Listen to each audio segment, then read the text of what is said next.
Okay. Yeah. It's exciting. You good, Larry? Yeah. Excellent. Please stand and join me in the Pledge of Allegiance. I pledge allegiance to the flag of the United States of America and to the republic for which it stands, one nation, under God, indivisible, with liberty and justice for all.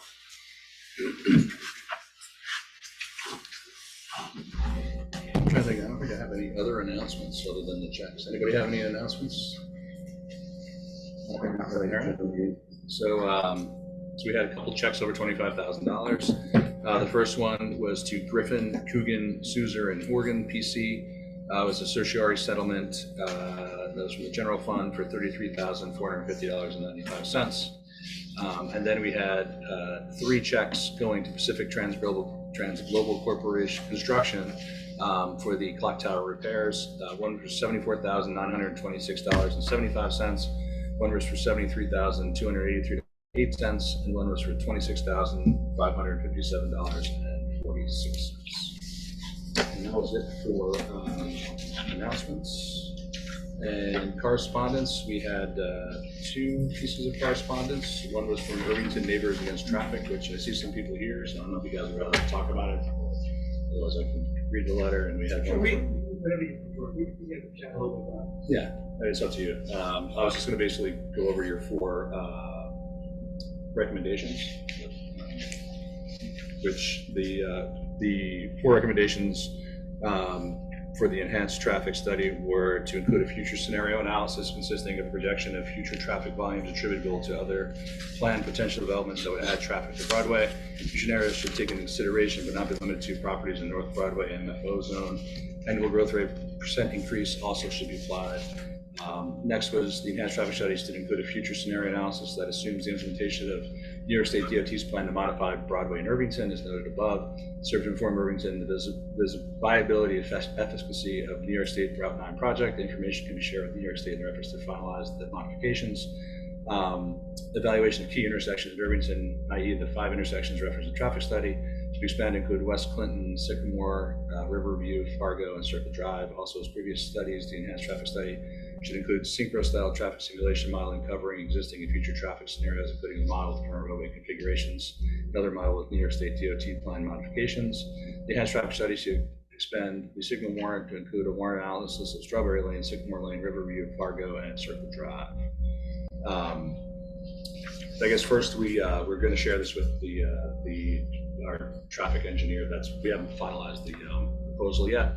I would say that we discussed future scenarios with them, and they said, why don't we focus first on getting the base information, and then we can look and see what we want to do from there. So this isn't going to actually happen until the fall anyway, right, because of the construction that's going on Sunnyside. So they said right now we don't have any base information, and we kind of said, that was kind of our whole goal is we don't have any measure. We all know it's bad, but we don't know how bad it is. And obviously New York State is doing their study. We want to be ready for that when that comes out, and that'll probably be 18 months to 2 years before they come back with any recommendations. So we'd like to have obviously the data before that.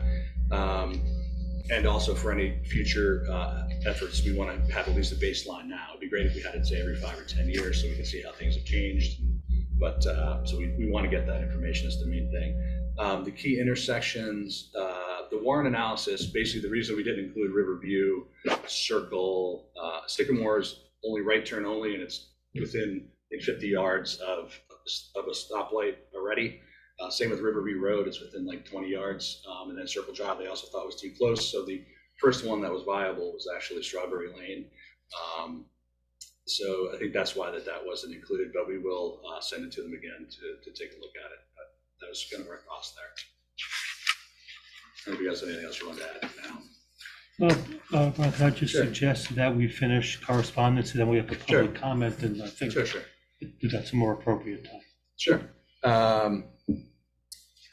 So the next one was from, that was actually, I should let everyone know that was signed by Mitchell Adler, Anthony Altamora, Terry Altamora, Gina Fornario, Joy Gowdy, David Kaplan, and Peter Malak. Can you say your name, Peter? Sorry, I'm going to butcher it. McCall, thank you. The next one's from Maria and Peter Agavino. Dear members of the village board, proposed improvements to be made in the property owned by Madler, Sadre, and Lauren Muir, located at 15 Joffrey Court. Mr. Mayor, members of the village board, we are of the view that the planning board's decision, despite our opposition to approve the architectural plans for the above mentioned property during the last planning board meeting of January 4th, 2023, be further reviewed and decided upon by the village board on the provisions of chapter 20212. We simply seek the correct critical root zone be allocated to our magnolia tree located in the rear yard, facing the property line of 15 Joffrey. That is the current legislation put forth by the village of Irvington. We believe this tree is classified as a tree with historic and unique value as stipulated under chapter 2022, item 3. So I don't know, Marianne, did you have an update? I wasn't familiar with the planning board ruling on this. Yeah, well, as you know, the planning board has a landscape consultant, and she had reviewed the first go-round. This application was before the board a couple of times. You know, just the hearing was adjourned, and she had reviewed the tree protection, particularly of the magnolia tree, and was okay with what was proposed. And I don't remember whether there were any tweaks or anything, but what turned out to be the proposal on the night the planning board voted for it, she had reviewed it and it was okay. And then we got when the letter from the Agavinos came in, I sent it on to her, to the landscape consultant, and said, take a look at this again, look at the letter, and, you know, do you have anything, would you change anything? And she looked at it again, and she was comfortable that the tree protection in the plan for the magnolia tree was adequate. And she's very, very protective of trees. So the planning board went with her judgment. Would the board of trustees have any role in this anyway? Oh, yeah, there's another point. I was going to say, yeah, any challenge to a planning board decision has to be brought in court in an Article 78 proceeding. You guys can't do anything anyway, but just by way of information. Yep. That was what. So she looked at it again. And she's happy with it. And she's our expert on tree protection, so. Right. Okay, thank you. That's it for correspondence. We have public comment. If you guys wanted to mention anything or. Sure. Hi, Tony Altamira from 1 Meadowbrook Road. Well, you read the letter. Everybody read it, I assume. Our interest is to have the most thorough, comprehensive study done.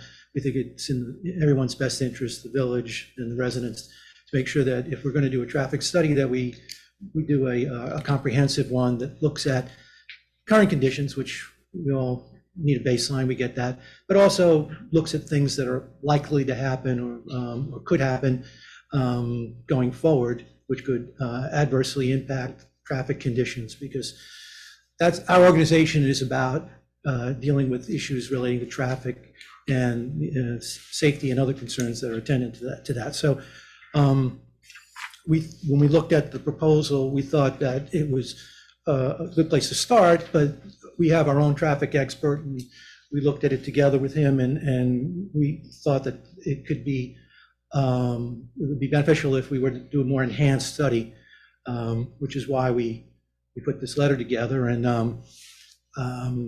we're willing to cooperate with and help and work with the group that's going to be doing this particular study to make sure that we get the best possible study and the most comprehensive study. And we recognize, because we were listening to the working session the other day, that this is probably something that would be deferred until the fall, when maybe normal traffic conditions resume and there's less road work. But I assume that the engagement will be negotiated in the coming weeks or months, and now might be the time to sort of just, build into that engagement the appropriate scope.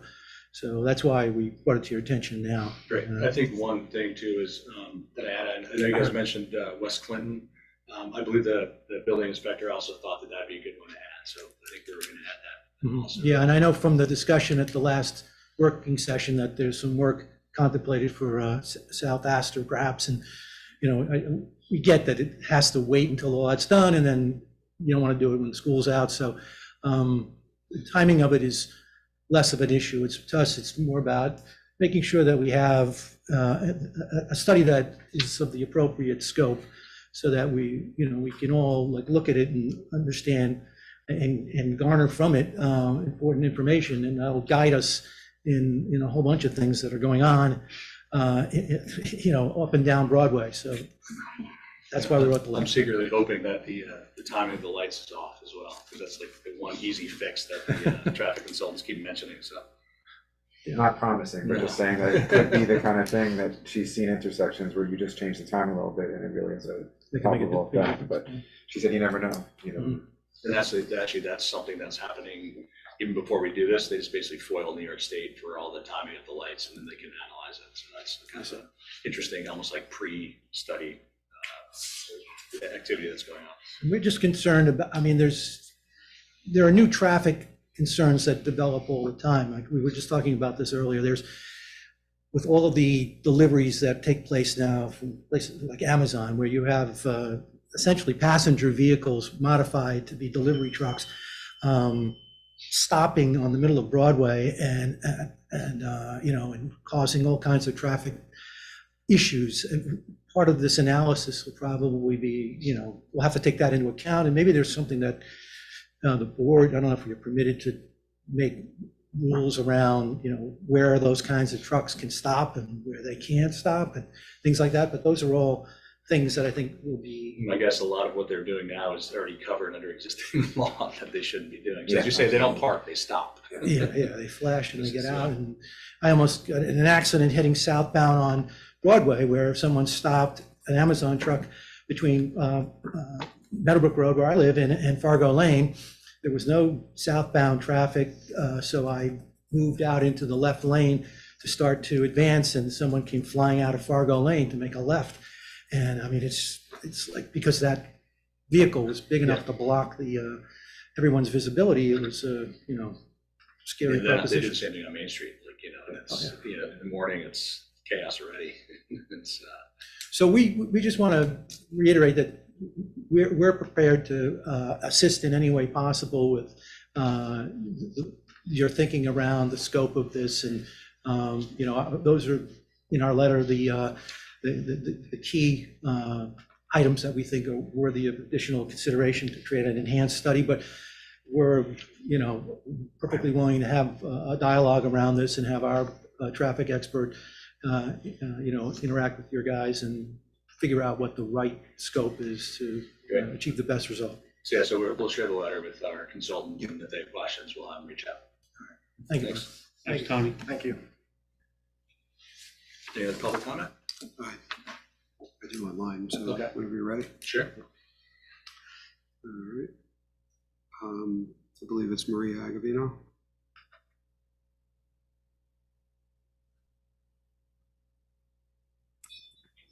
I'm sorry, Larry, were you speaking to me? Yes, you had your hand up, so I thought maybe you wanted to make a comment, or No. was the answer? I just wanted to ask my question, but I already got your response. Great, okay, yeah. And as I said, I'll get back to you on that. Okay, thank you. Sorry about that. I had raised my hand and I didn't hear from you, so that's why I sent the question. No problem. All right. Anybody else? Anybody else? Otherwise, we'll move on to the consent agenda. Does anybody have any questions or changes this week? Otherwise, I'll make a motion to approve the consent agenda if I can have a second. Second. All in favor? Aye. Now, Katie's big debut is the overview of the village operating I budget. feel like we should have like laser strobes and smoke. Or at least we Please should no. have come out to music. Yeah. And you certainly picked a difficult year to come on. And Yes. So, as the agenda item says, we would like to give just an initial overview of where we see the budget going. There's lots of caveats that I can add to that, but obviously there's a lot of work that still needs to be done with our departments.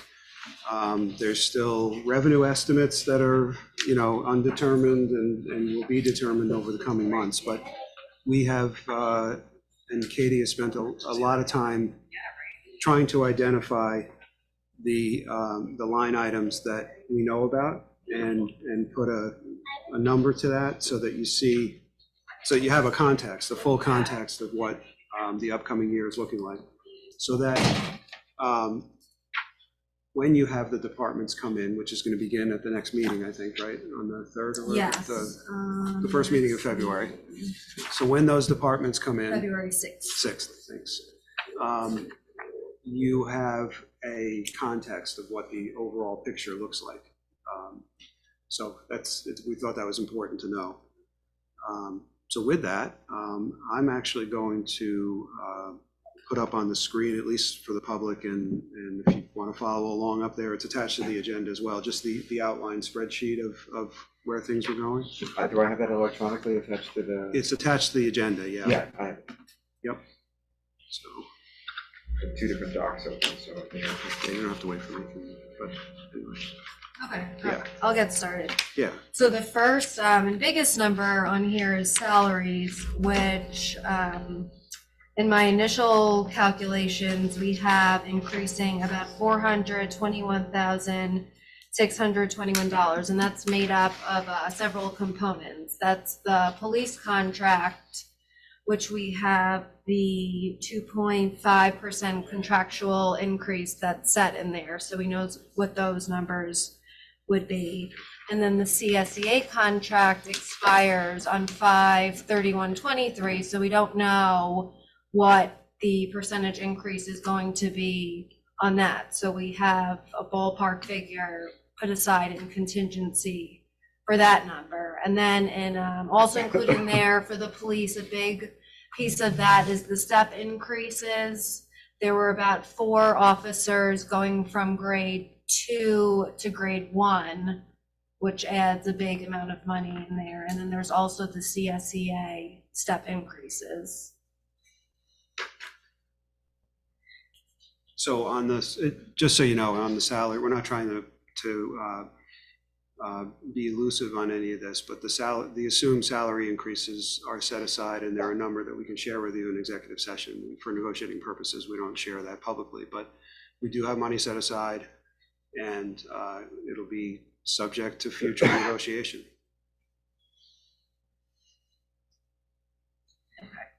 So the next item, another big one, is health insurance, which we anticipate increasing about $322,900.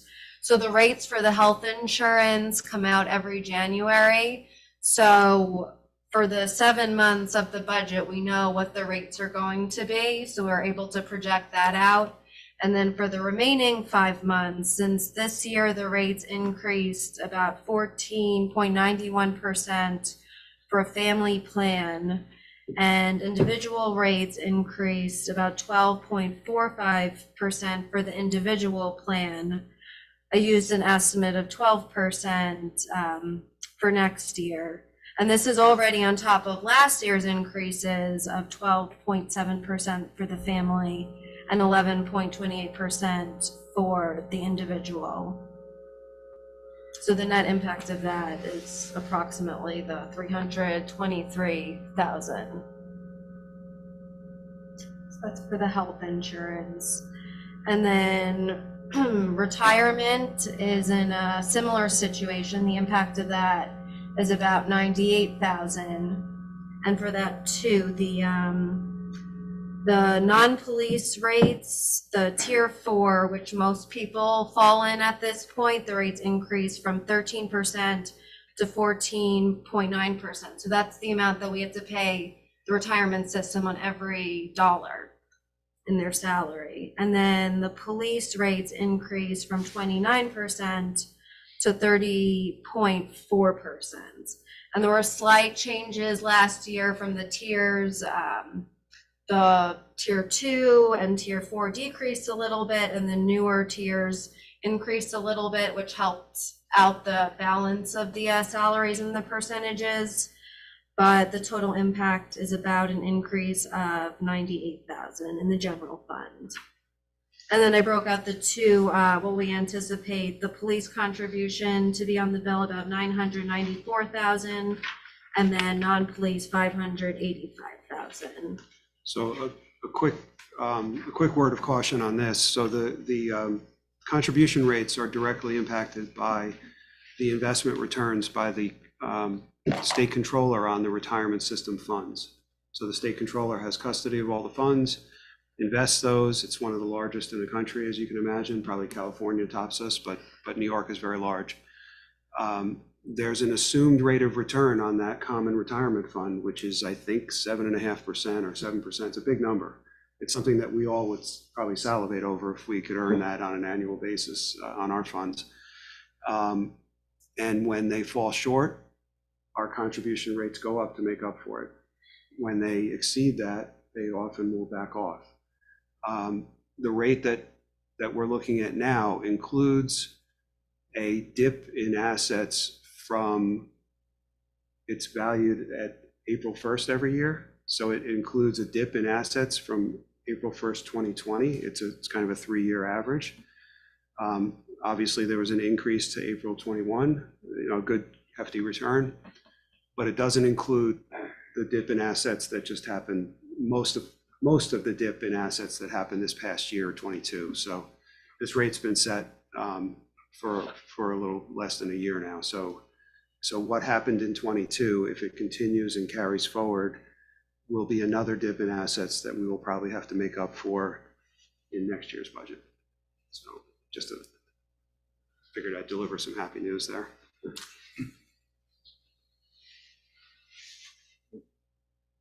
Okay, so then next on a more positive note is our workers' comp. So we're in a 2-year contract for that, so we know what it'll be this year, and then based on what we had budgeted last year, the amount set aside for that will decrease about $18,800.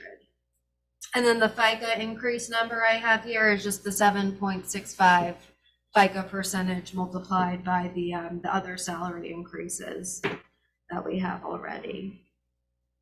General liability insurance. So when I wrote this up yesterday, they hadn't gotten back to me yet on what the increase will be. So I based it off of what the increase was last year, which was 6%. And they came back and they're saying it's looking more like 9%. So that would increase that number from the 22,500 to about 33,600. But that's not set in stone yet. They still have to look into that a little bit further.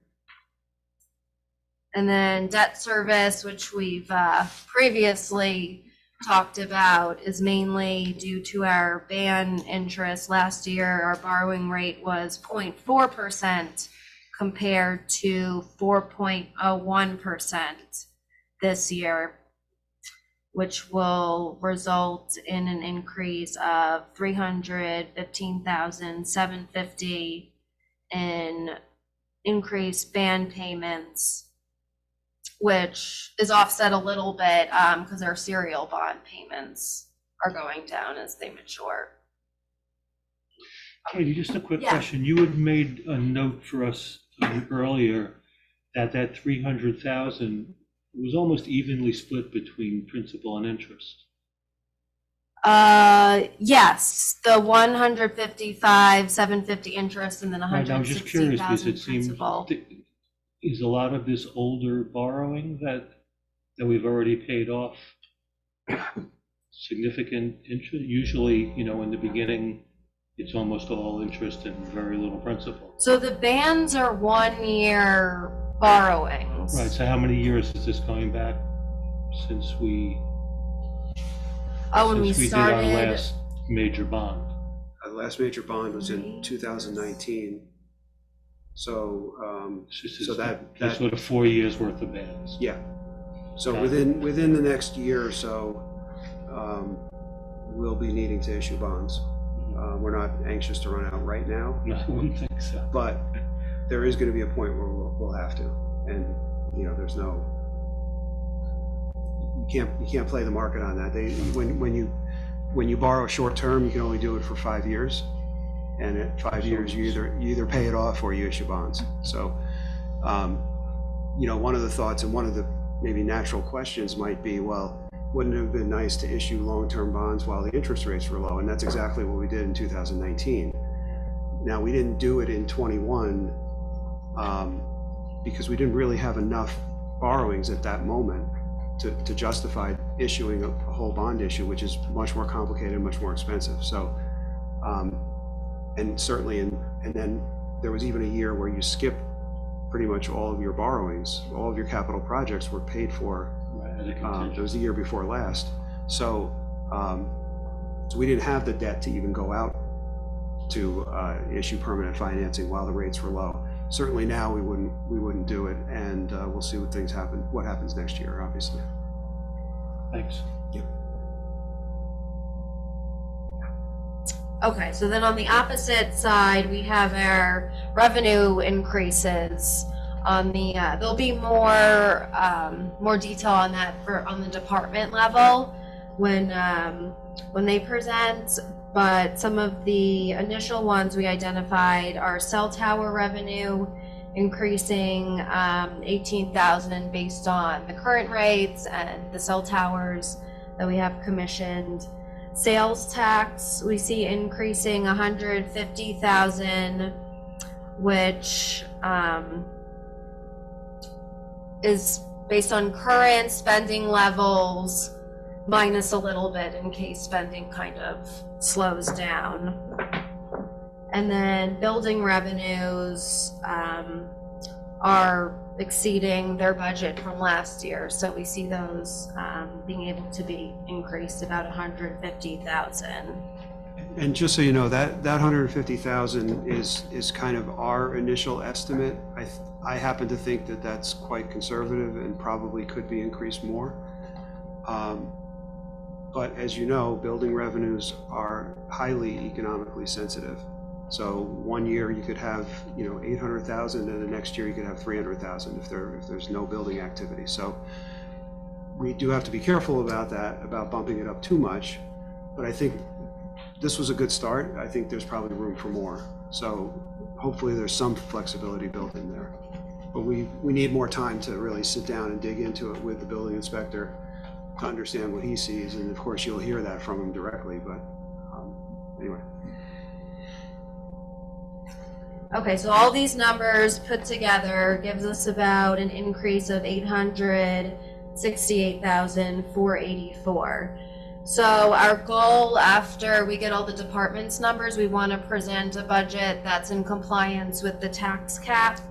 So the tax cap calculation has a bunch of different components in it. Pretty much you start off with last year's tax levy. There's a tax-based growth factor that we're given, so that's multiplied out, and then there's an allowable levy growth factor that's the lower of the inflation rate, or 2%. So the inflation rate is currently, I think it's about 8%, 8.06%. So they lower us down to the 2%. And then you can carry over a tax levy limit from the prior year, and there's like a calculation that they give you for that. It equals about one, since you have been very compliant with the tax cap last year, I think you were able to carry over the maximum, which I think is equivalent of about 1.5%. So your cap is, starts out at 2%. There's a few other potential increases plus the carry forward, which is about 1.5%, right? Yeah, the lesser of 1.5% of the prior year levy, or the difference between what was actually levied and the levy limit. Right. Yeah. So you were well under the tax cap last year, so you're allowed to carry forward that 1.5% essentially. So what that does, and why the quote unquote 2% tax cap is not truly 2% is mostly because of that carry forward. So anyway, so the numbers up on the screen, you were getting to the punchline, I'm sure, but So the levy increase compared to the increase in the tax cap that we're allowed leaves us a gap right now of about, there it's 110,000, but with the increased general liability, it's now about 121,000. So that would be just to get you to the maximum cap allowed, which as you can see from the percentage there, is just short of 5%. So the 2% tax cap is actually closer to 5% because of the carry forward primarily. Now again, that can change because of building revenues. That can change because we've challenged the departments to identify cutbacks in certain areas. We've asked for $250,000 of cuts across all the departments. I don't know if we're going to get there yet. We'll see. That's part of what the information that's rolling in right now, and we know that they're actively working on. So these numbers can change. What we wanted to do ultimately is at least present to you a path to get compliant with the tax cap. That doesn't necessarily mean a path to 2%.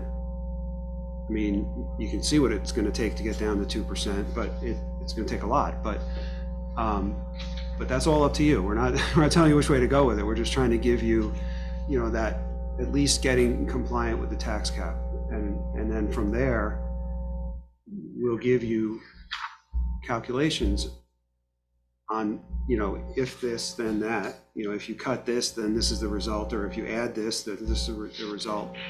And you can, continually adjust that. And we'll continually adjust that as we go forward. Any questions about how that all works? Especially, Larry, if you have any questions, please ask. I know this is the first time you're going through this, but, and even offline if you want as well. So we're happy to sit with you.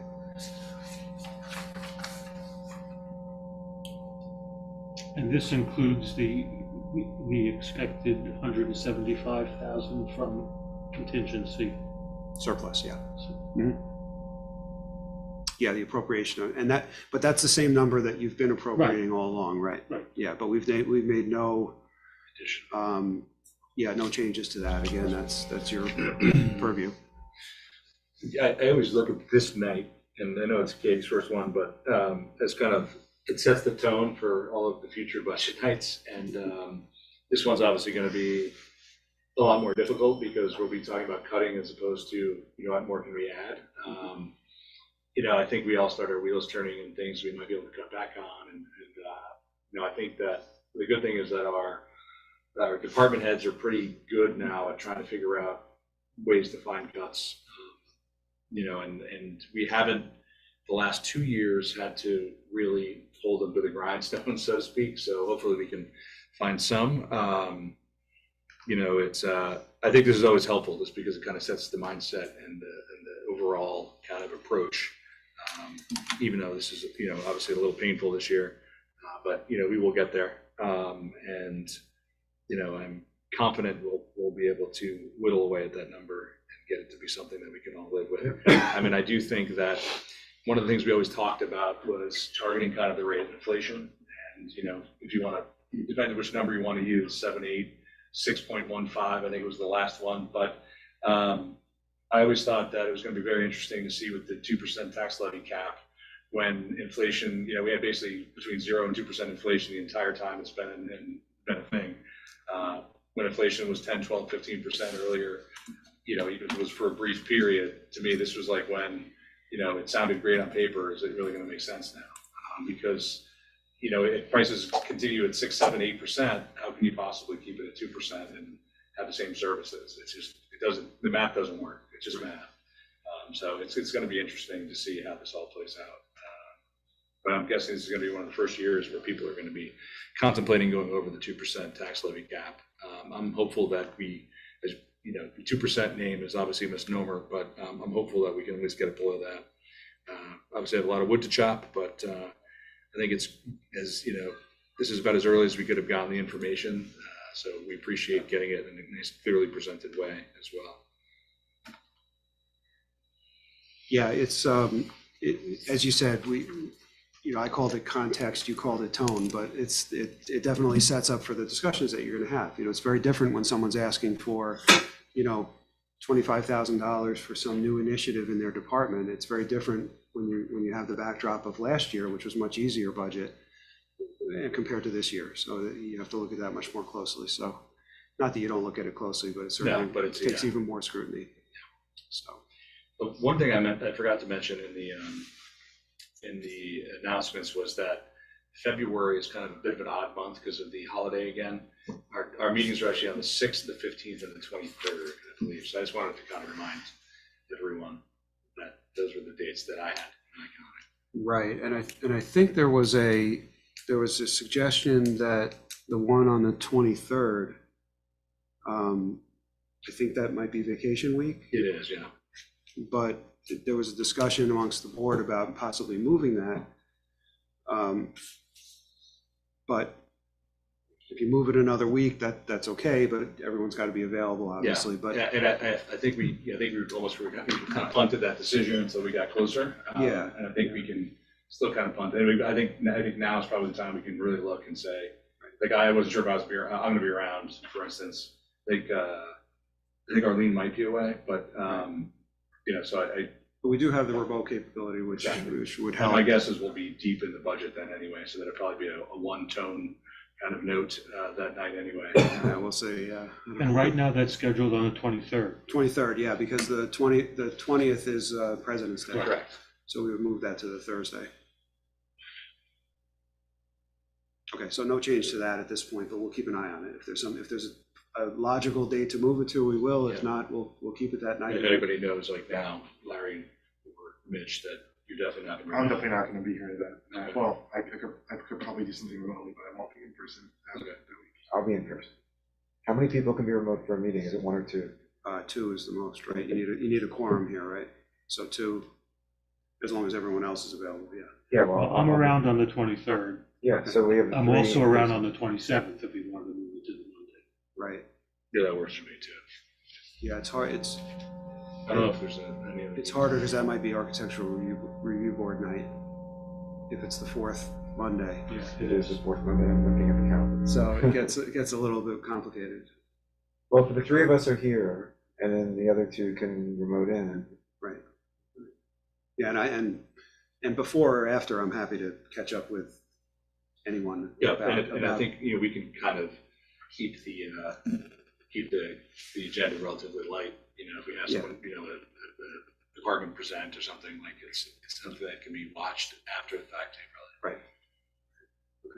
If someone had questions, they could ask, ask us questions. Yeah.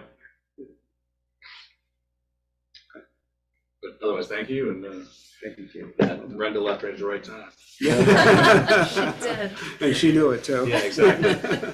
She saw interest rates and she retired. Yeah, look, it's, the other part of the picture, the other part of the equation is that in the future years, we may have, assuming there's a referendum and it passes, you'll have some other pressures put on the budget as well from the firehouse project if that goes forward. So not to say that you have free rein to just exceed the tax cap in those years. I mean, obviously a referendum would help, but there's probably still a desire to remain somewhere within the tax cap in those years, and that's going to prove to be difficult. Yeah. So it's my nice way of saying, don't spend everything now. That's all I'm saying. Keep some in reserve and keep some flexibility for the future years. That's all. And that's not even commenting on what's going to happen economy-wise or inflation-wise. So. Otherwise, we'll move on to reports of boards, standing committees, and officers. Trustee liaison reports. Larry? Yeah, I've got a short report from the building department. They are hard at work transitioning to a new computer system. This is that cloud permit platform we talked about in the past. And they're maintaining a healthy application flow as they're doing the transition, which is great. From the Tree Preservation Committee, the following things are being done by our friends in DPW, but with coordination from the TPC. So the DPW has hired a contractor for stump grinding in the past week, and stumps have been removed from North Dearman, North Ecker, South Dutcher, South Cottonette, and South Broadway. I think it's not only improved the look of the streets, but also made the sidewalk adjoining the planting strip safer for pedestrians. Also, Spring Street tree planting is around the corner. They're working with the DPW to finalize locations and recommend tree species in the upcoming weeks. says if the Board of Trustees, or I guess anyone, has recommendations, please send them to trees@irvingtonny.gov. It's a great email address. Great, Doc? From Recreation Department, Recreation and Parks Advisory Committee met last night, agreed to fees for the 2023 Irvington Day Camp and Teenscape Travel and Sports Camp. Fees and registration information will be released soon. Residents are urged to register early. Day Camp will be adding extended hours again this year. Teenscape has a maximum of 40 campers per group and 2 sessions offered for both programs. The department will start accepting rental requests for the Senior Citizen Center starting March 1st, 2023. Park requests will be available in mid-March for dates starting in mid-April. Please be sure to check the programs available online. The Community Advisory Board is back and meeting in person, and the committee is working hard on an idea developed by our student members. They'll be holding a variety show for multiple acts at a showcase open to the public. The event will be in late April or May, and the Irvington Woods Park, led by CJ, will be holding another invasive removal cleanup at the O'Hara Nature Center this Saturday, January 21st. There's a morning session that starts at 10, afternoon session starts at 2, and you can register online and meet at the Nature Center. Great. Mitch? The library met last week. I couldn't go to the meeting, unfortunately, but I got some reports of interesting things. Their circulation is up over the last 2 years for another month, which has been a consistent trend, and they're almost at pre-pandemic levels of book circulation and physical copy, not just electronic stuff, and attendance. So people are coming back to use the library, which I think is great. They've also had like so many great programs. I hope everyone knows what's going on there. I don't want to read them all, but the one that I really caught my eye was that they're doing a knitting class for teens. I thought this was like the coolest thing. Like, they're very innovative ideas to go with other things like, they had a historian come and speak, and like some literary things, and they have art exhibitions there. So I just would urge everyone to check out the library calendar, because there's always a lot going out there. The Theater Commission also met last week. They're moving the In Our Own Words series on anti-Semitism in the arts likely to April now. So they're still looking for, if you know anybody who works directly with art that addresses anti-Semitism, or is an artist who has in some way faced anti-Semitism and wants to speak at the program, please contact Greg Allen at the theater, because we're looking for people to speak at that night. Those In Our Words programs have always been great, and I think this one will be too. And obviously the theater is, really working to try and get everything in place to reopen with the systems. I know they're working with Larry and everyone over there to try and move that along as fast as possible. That's all I have. Great. Nina? She's not on. No. Okay. So I will move to the village administrator's report. Okay, so this past Friday, we were successful in submitting our grant application for the culvert adjacent to the Downingwood condominium complex. The culvert that crosses Broadway. So we have our fingers crossed as usual. We probably won't hear for 3 or 4 months, but we felt pretty good about the application, and at the very least we'll learn from it and move on if we aren't successful. I had a meeting recently with Charlotte Binns, our sustainability director. She was unavailable for a week or two and over the holidays and whatnot, so we really had a good meeting to get caught up, and I think we're going to see some summary produced of the survey that she's working on. There'll be a reminder going out tomorrow about that survey, but I think the responses are up over 100 for that, so we have a pretty good sample size for that, and that should provide us with pretty good direction and pretty good understanding of how the community feels about various topics.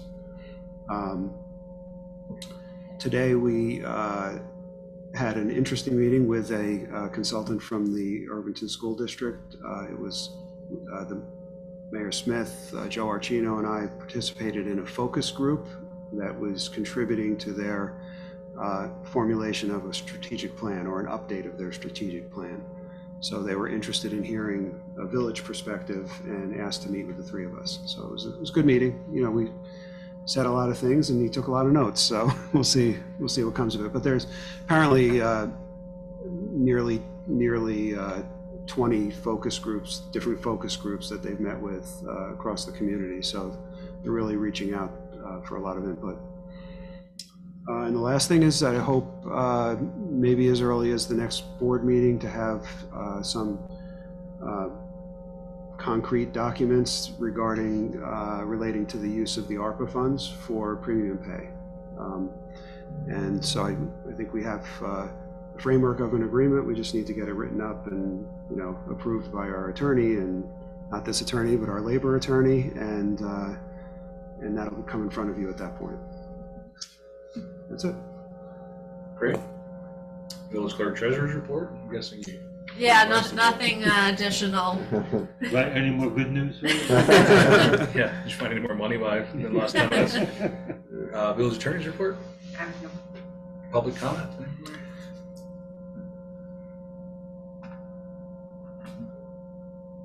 No? Action items, I don't really have anything other than Yeah. ensure that we have that February 23rd meeting. Oh, okay. There's a I lot didn't of have that people on my here, list, but yeah. yeah, that's so. The two items are, one is the letter from the Irvington Neighbors Against Traffic will be sent to the traffic consultant, our traffic consultant. And I have a question to answer to Maria Agavino related to Suzanne Nolan's qualifications. That's all. I'll get back to her with some information. Okay. So I will make a motion to adjourn. If I can have a second. All in favor? All right. Opposed? You always say that, don't you?